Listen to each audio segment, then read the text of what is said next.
Hey guys, it's TheFrXion here, or TechTech12, how you wanna call me, I don't really care. And today is the 9th of December. That means the 9th Advent Calendar special has been revealed, and today it is going to be a special sale for the Panzer 58 Mutz, the Tier 8 German medium tank. Well, you have to be careful with that, because this is actually not a German medium tank. It is just implemented into the German branch because this is a Swiss tank, and the Swiss don't have any tank branch, and they're not very well known for their tank designs. To be fair, I'm Swiss myself, so when this tank was released 2015, I picked it up immediately just because, I mean, obviously I had to get the only Swiss tank in the game, and what a tank it is. This has become probably one of my top 5 tier 8 medium tanks in the game. Like total, I've played a lot of tier 8 medium tanks, premium and non-premium, and it takes a pretty high toll, you know, to get into the top 5s. So today we're going to be taking a look at this tank. We're going to be taking a look at the characteristics. We will be comparing this vehicle to other, or to one, especially one other tier 8 medium tank, which is a non-premium version. The Indian Panzer, which is almost the closest tank to this vehicle. And then we will, as always, look at the gameplay. So before we jump right into the statistics, I would say let's take a look at the vehicle. So as you can see, it is a very, very nice design, especially with the nice paint job on the side of the turret and on the hull. This was, I think, the very first tank that came with such a design. You know, with there were other tanks afterwards, like the STG Guard, that had like these intricate designs on the turret with like people displayed and all that stuff. But this one looked really cool because it actually is a bear on the side, and this is because our capital Bern is very well known for its bears. And it also has a bear as an insignia, as the symbol of the canton. So that is why we are so proud of the bears, and that is probably why they painted onto the side of this turret and on the other side as well. So another nice detail is that they actually added the military insignia on the front, you know, the numbers, like what do you call the plate of the vehicle. Like every military vehicle has a plate, and then you also have the designation of the unit, where it belongs to. This is actually still relevant today. This over here, this one is not imprinted, you know, it's like a plate, but I'm not sure if they are adding it, if they have added it on the tanks. I didn't have a lot to do with tanks, unfortunately, during my military service, but I did have a lot to do with armored vehicles, especially troop transports. That was quite interesting, and they had those plates as well. So it's a nice little detail that they have added there, and I really enjoy the accuracy and the amount of detail that Wargaming have actually managed to cramp up into this tank and, you know, display to us. So without further ado, let's jump right into the statistics and the comparison, because actually these two tanks are very, very similar in their appearance as well as in their statistics. So the very first thing I have to change real fast is, what is that? That is the wrong tank. Is that we have to get to the German tech tree and get the Indian Panzer, and it's very weird. There's actually a Panzer 58 without a skin that is in the game, which is a premium as well. So I've never seen that. That's new. Never even saw that this tank was without a skin in the game. At least I couldn't pick it up, but I enjoy the skin anyhow. So let's move on to the comparison. First we have to configure the Indian Panzer, otherwise it would not be fair. And let's go. So the very first thing we will be taking a look at both vehicles is the firepower, as always. And both are running a tier 8 gun, the 90mm which is actually on all the Mutzes. It's the same caliber, at least on the Indian Panzer, but it's not the exact same gun. So the average damage on both vehicles is the same, and the pen is the same as well. So the rate of fire is better on the Panzer 58 Mutz, since I actually have a good crew on it, and yeah, I don't own the Indian Panzer, so I can't tell you guys how good the reload time would be if I had the crew and all the equipment on that vehicle. But the turret traverse is slightly better with 38.4 degrees per second. Their gun depression angles are the same with 10 degrees. Very, very good 10 degrees, if you ask me. 8 degrees is already fairly decent. 10 degrees is just very, very competitive. But the Mutz does have this additional 5 degrees of gun elevation and also a little bit of a better aim time. But that probably has to do with the with the equipment and the crew that I have on this vehicle. So the dispersion is a little bit better on the Indian Panzers, although the 0.34 accuracy at 100 meters is not too bad. There are certainly worse tanks with that accuracy, but it's always nice to have a little bit of assurance that the tank will be able to, you know, penetrate other tanks from a distance. Armor-wise, they are very similar, except that the Indian Panzer does have about 60 millimeters of additional side armor, while the Panzer 58 Mutz only has 90 millimeters of frontal armor and 30 millimeters on the side and 40 on the rear. To put that into perspective, you're going to be facing tier 10 tanks, and some of these vehicles will be able to penetrate you with, like, a lot of vehicles will be able to penetrate you with high explosive rounds into the side and into rear on the Mutz, while they can't do that on the Indian, because 90 millimeters is just enough to bounce, or actually, you know, protect your tank from high explosive shells to penetrate your vehicle.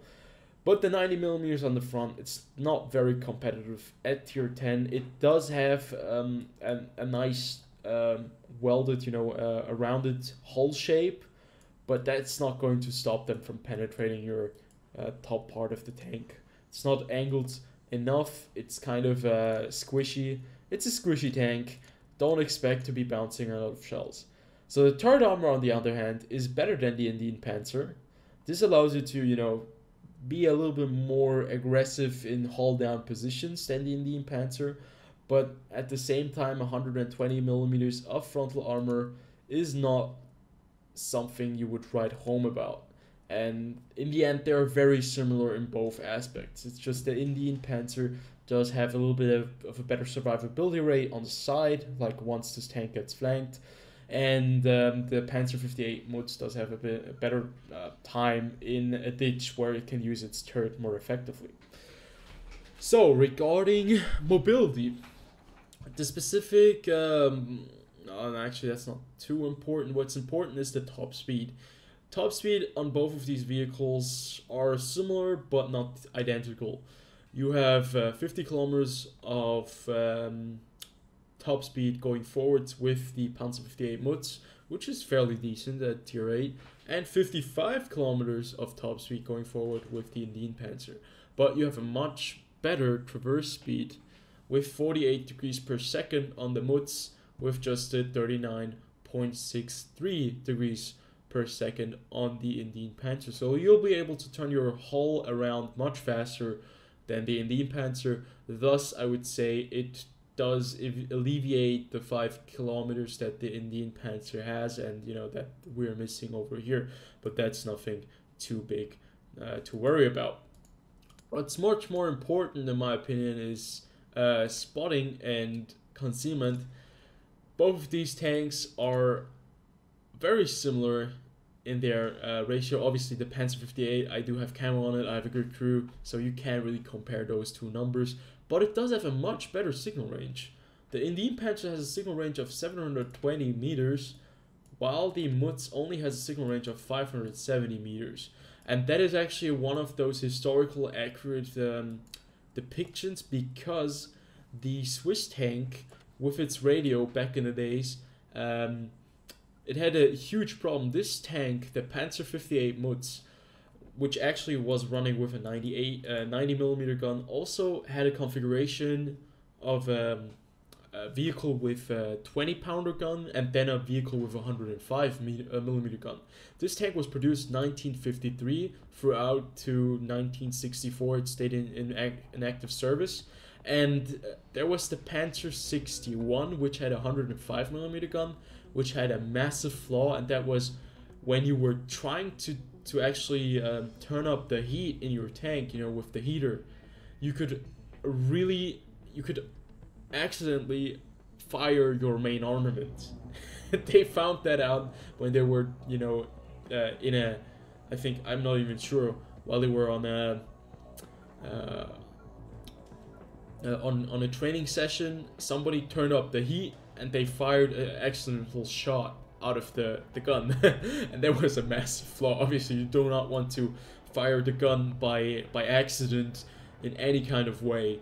You only want to fire the gun when you really need to fire the gun, and that is just kind of a massive flaw that they had. So regarding statistics, this tank does look fairly competitive, especially if you take a look at the Indian Panzer, which is very similar as a standard tier 8 medium tank. So how does it actually fare out in battle? Because it does have the 10 degrees of gun depression. It does seem to be one of those nice ridgeline warriors, right? So that's exactly what we are going to be testing now, and we'll jump into the gameplay right away. So the game that I want to highlight today in the Panzer 58 Mutz is going to be one where we are top tier and we are playing on the map Pilsen. This map, as you can see, like many other World of Tanks maps, is kind of categorized into 3 sections. You have the one section that is the very left. You can see that if we take a look at the map. The 1, 2, and 3 line all the way down are like the heavy section of the map. That's where the heavy tanks usually brawl it out, right? Heavy tanks, tank destroyers, those things with a lot of armor and much firepower. Then you have the middle part where sometimes sneaky tanks can, you know, get their pass through, like medium tanks and light tanks for example. Then you have the 8, 9, and 0 line.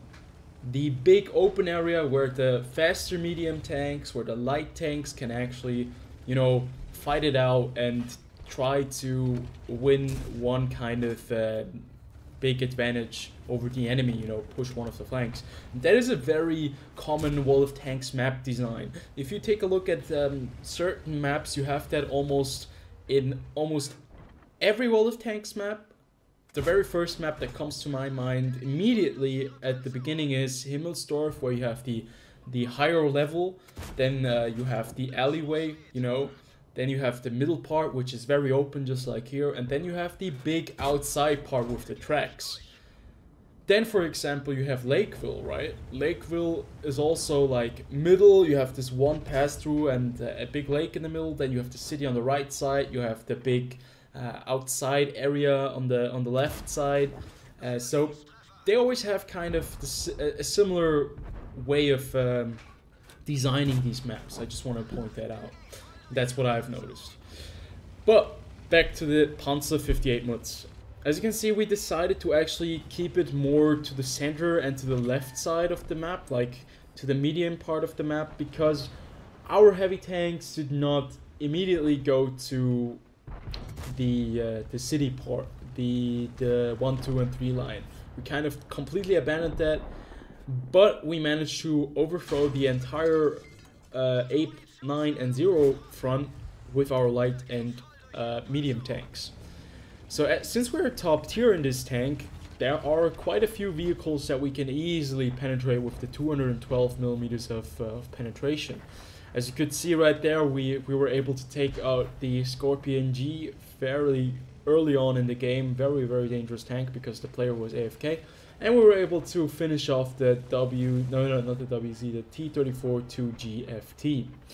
And this is where this tank does shine. Over here on the 8, 9, and 0 line, you have quite a few little hills, you know, places where you actually can crest over with your 10 degrees of gun depression. The one problem only that this tank does have is that the 0.34 accuracy is not too impressive. There are certainly tanks that are much more accurate at distance, but that doesn't mean that you cannot, you know, still hit the weak spots. And as you can see right here, once you get those weak spots, the 212 millimeters of penetration do suffice and are just beautiful, you know, to take on some of those tier 8 tanks and tier 9 vehicles as well. Mobility wise, with the 50 kilometers and the fairly good traverse speed, you're able to, you know, maneuver over the place very, very easily, and it allows you to be at the spots where you need to be. And right here, as you can see, we get kind of lucky with the aiming, but still we managed to deal a lot of damage to that T-34 and knocking it out eventually, but we were unable to save our AMAX AC-48. And a game that kind of looked like an easy win turned into a much more difficult approach in the end. As you can see, my team decided not to cap and decided to go for the kills, and we are now almost even on tanks destroyed. Now, the one problem that I have with this tank is just the aim time is kind of annoying. Actually, statistic wise, it doesn't look too bad, but it does really take quite a while to get into that full circle, and sometimes RNG is just not on your side. As you can see with that shot on the T-32, we don't manage to penetrate his rear armor, and we actually bounce off his top part of the tank. But that doesn't really matter because we managed to take him out, or the T-44 managed to take him out, and we help him in that scenario. So 2,282 damage dealt, not too bad. DPM on this tank, fairly decent. I mean, it does have a 90mm gun. It does have a reload time of 6.75 seconds, at least on my tank. And it is fairly competitive in that kind of regard. It is better armored than the CDC if you would want to compare to that vehicle to this one. Especially since the CDC is just a little bit more mobile, it does give you a little bit more protection, at least the Panzer 58 Mutz. And right here you can see that the gun handling is a bit weird on this vehicle. I love this tank, but you really have to be entirely sure, you know, you have to fully aim into the circle to be able to hit those shots, and sometimes you get like really unlucky. And right here we use our, you know, hacker senses to see that there's actually one guy behind us, so that we quickly fall back and hide behind this broken Panther. But once again, 212mm of pen, more than enough to go through most of these tanks. Sometimes you're just kind of unlucky because you missed the weak spots or whatever, but still, I think it's one of those tanks that's just very, very competitive at tier 8, and it's definitely one of the reasons why I enjoy it so much. So this was a game where you are top tier, and I would say let's take a look at a game where you are not top tier. The game that we want to cover is one where we are playing against quite a few tier 8 tanks and a few tier 9 vehicles. And what you usually don't do with tier 8 medium tank is you usually don't go into the city.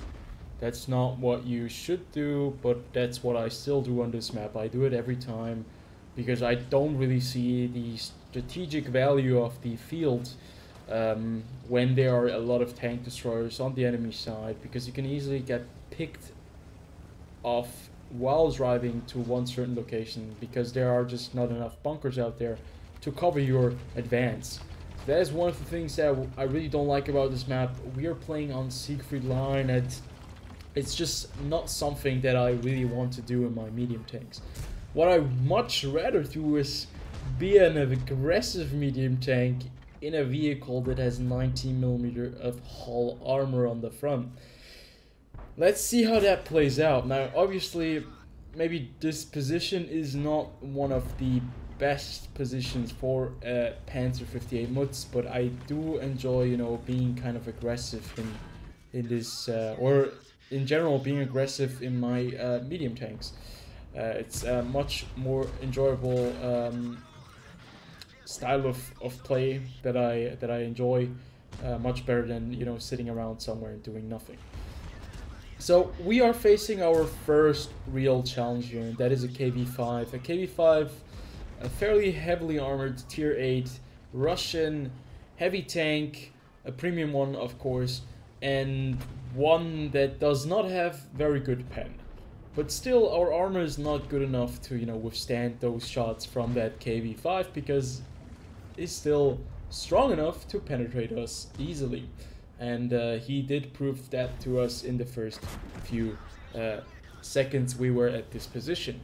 But still, at the same time, now we aren't that bad either with the 212 millimeters of penetration. You still have to aim for the weak spots on this vehicle, but still, if you manage to hit them, you will be able to penetrate most of them.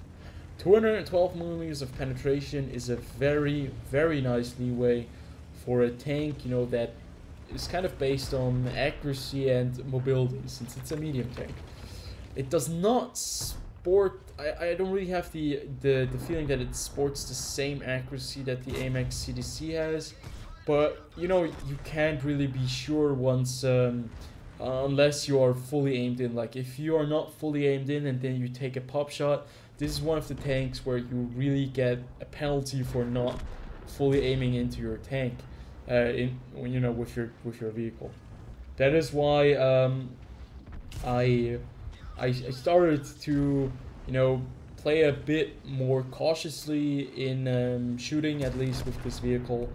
And there you can see that KV-5 in this position is just kind of much more powerful than us because he just does sport that additional armor that we are missing. Now, unfortunately, luckily for him, he does manage to wreck our turret there. Luckily for us, the WZ11114 manages to take out the KV-5, so our main threat right there has been taken care of, but the IH-6 manages to put one round into us. So you can see 3 hits that we have taken, and we are already at 311 hit points. That is not a lot of hit points to work with against tier 8 and tier 9 opponents, and that is the reason why you should not get shot in this tank. I'm expecting the ISU-152 that was lit like a moment ago to actually push me, and the WZ-111 once again comes to our rescue, puts a nice shot into him, and we manage to take care of him. Now, this situation here is fairly uncomfortable. We actually have loaded a high explosive shell. I have no idea when I did that. And we managed to penetrate the STRV S1 with 340 something damage. And this is the moment where I realized that maybe going into the middle was not a good decision.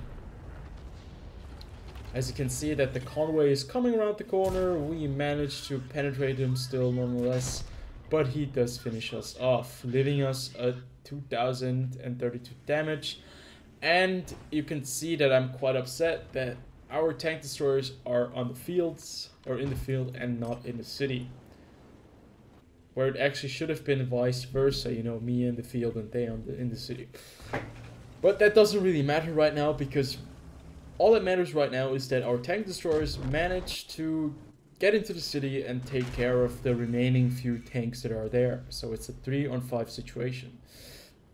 We do have a RU-251 that is able to, you know, outflank them easily, but you'll see that I don't hold that high regards to that RU-251 in CY. So why did I choose this gameplay? It didn't really show you the best kind of way to handle this vehicle, but it showed you the potential that it still had, you know, in those close quarter engagements. I mean, you do have 212 millimeters of pen. You'll be able to reliably penetrate those higher tiers, and you do have a very nice rate of fire as well. Thus, you can still do some damage, be of a supporting role when you're playing in Himmelsberg, for example. You know, you can still do some damage. And luckily for us, we have a very, very competent Jack Tiger who is able to dish out the damage like no other tank in this battle right here. And you can see what I mean right now. He's taking apart this T30 in like 3 or 4 shots, I think. Obviously with the alpha of something along the lines of 500 something, he shouldn't have any problems with going through that that T30, and that's where I left the game. So let's jump over to the bundles and see what this tank, what the final verdict of this tank is all about.